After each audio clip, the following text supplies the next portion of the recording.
श्री सतगुरु के चरणार में बहती प्रेम की धार, श्रद्धा से मज्जन करें पातक होवे छार। महाभयानक अरु कठिन भवसागर गंभीर,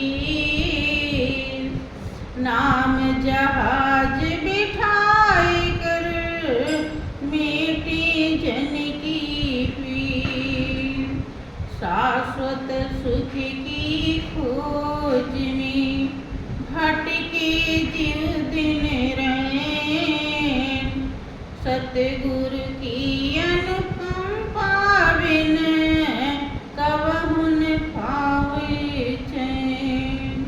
निस दिन जिनकी वंदना करती शीस महीन, सो निर्गुण सगुण भई हरनी जगत कलीस।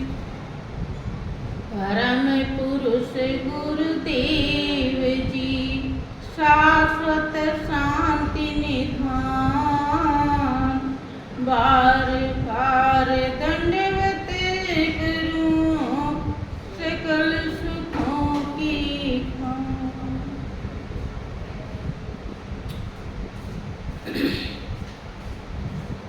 बोलिए प्रेम से श्री सद्गुरुदेव महाराज की जय, श्री सच्चिदानंद भगवान की जय। वृंदावन बिहारी लाल की जय, साचे दरबार की जय, सत्य सनातन धर्म की जय। बोलिए प्रेम से सब संतों की जय।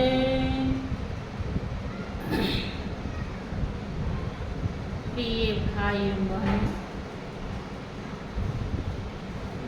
परम पिता परमेश्वर की असीम दया दृष्टि से हम जीवों को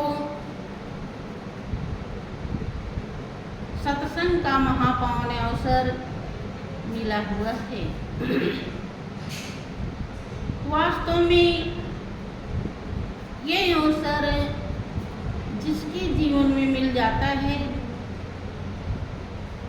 वो भाग्यशाली कहलाता है। इसमें लेकिन की गुंजाइश नहीं है, क्योंकि मनुष्य की जिंदगी परमात्मा के बहुत बड़े दया और कृपा का फल है।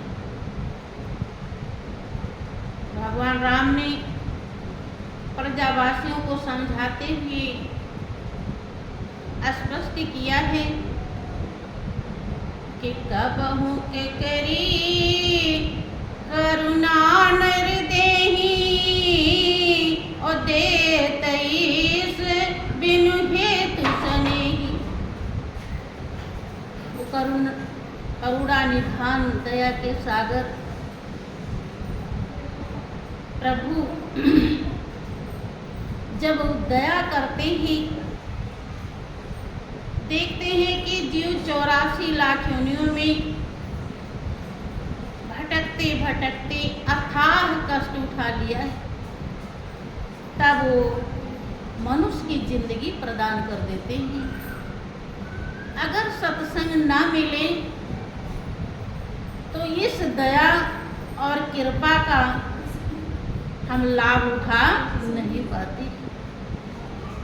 मालिक ने तो सबसे ज़्यादा प्रेम किया, यहाँ तक कि ये जिंदगी देव दुर्लभ कहलाती है। देवता भी तरसते हैं, वो चाहते हैं तो भी नहीं मिलता।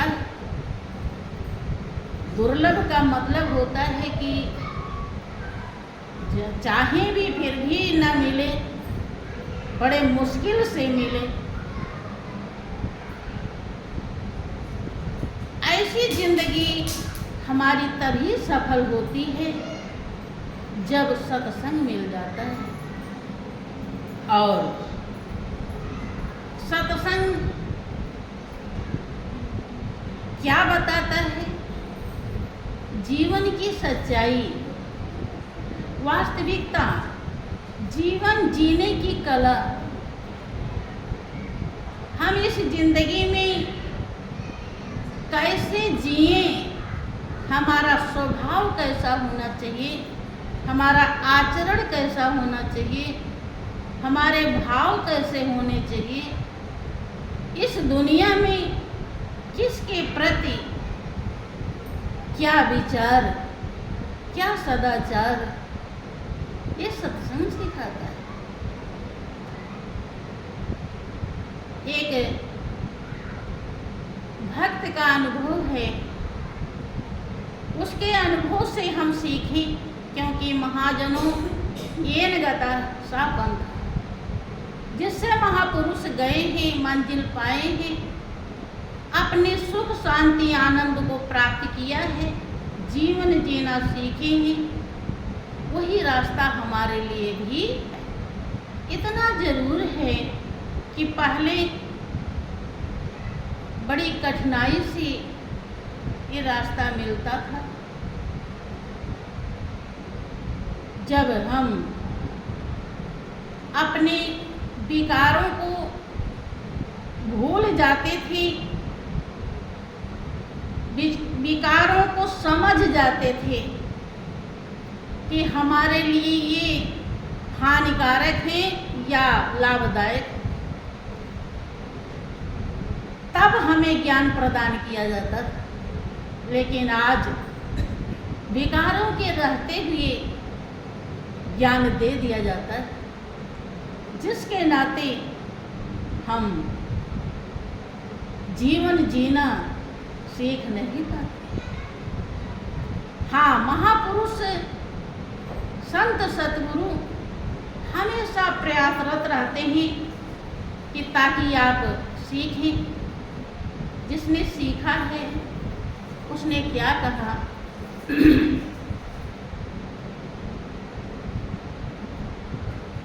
ये जग सराय है मुसाफिर खाना, ये जग सराय है मुसाफिर खाना, इसमें लुभाने की कोशिश न करना, इसमें लुभाने की कोशिश न करना। आए हो बेशक रहने बिता लो, आए हो बेशक रहने बिता लो, कब्जा जमाने की कोशिश न करना, कब्जा जमाने की कोशिश न करना। जब भक्त ने जीना सीखा तो उसने सोचा कि अपने अनुभव को दूसरे तक भी पहुंचाऊं। क्या समझाया कि ये जग सराय है मुसाफिर खाना, इसमें लुभाने की कोशिश क्योंकि मुसाफिर खाने हर जगह बने रहते हैं, हमारे आराम के लिए रहते हैं। हम जाए वहाँ पे आराम कर लें, खाना पानी खाना है तो पी ले खा ले, लेट भी सकते हैं। लेकिन अगर लोभ करें उसका कि ये इसमें से कोई भी चीज हमारा है, तो भाइयों बहनों फिर गलत हो जाएगा। हम अपनी गलतियों को सुधार लें, हम अपनी बेईमानी को ईमानदारी में बदल लें। सत्संग यही दर्शाता है कि इसमें लुभाने की कोशिश, अर्थात मन में भी मत सोचना, थोड़ा भी कोशिश ना, क्योंकि किसी चीज को जब हम कोशिश करते ही तो करने भी लगते, कर भी लेते। तो मन में सोचा फिर मुंह से बोल दिया, फिर हाथ पैर से कर दिया, और जोर पकड़ लिया तो हाथ पैर से भी कर लेते। मनसा वाचा कर्मणा तीनों से पुण्य बन जाते हैं और तीनों से पाप बन जाते हैं। इसलिए सत्संग सावधान करता है। अगर हम सावधान नहीं रहे तो हम जीवन की बाजी को जीतते नहीं, हार जाते। भाइयों बहनों, इसको नॉर्मल मत लीजिएगा। बड़े बड़े ऋषि मुनि चूक जाते हैं, हम और आप जैसे चूक जाते हैं। सावधानी हटी कि दुर्घटना, बहुत ही सतर्क रहने की जरूरत होती है। इसीलिए किसी भक्त ने कहा कि मिटा दे अपनी हस्ती को, गर कुछ मर्तबा चाहे कि दाना खाक में मिलकर गुले गुलजार खाक में मिल जाता है। कि प्रेम के मंजिल के राही कष्ट पाते हैं जरूर, बीज फलता है सदा मिट्टी में मिल जाने के। गौर कीजिए, वही रास्ता हमारा भी है। और हम सोचते हैं मिट्टी में मिलने को कौन कहे, मिट्टी लगे भी ना।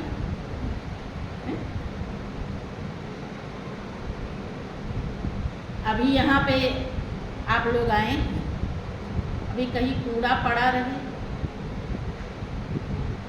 बाई चांस पोछा नहीं लग पाया, कूड़ा पड़ा हुआ,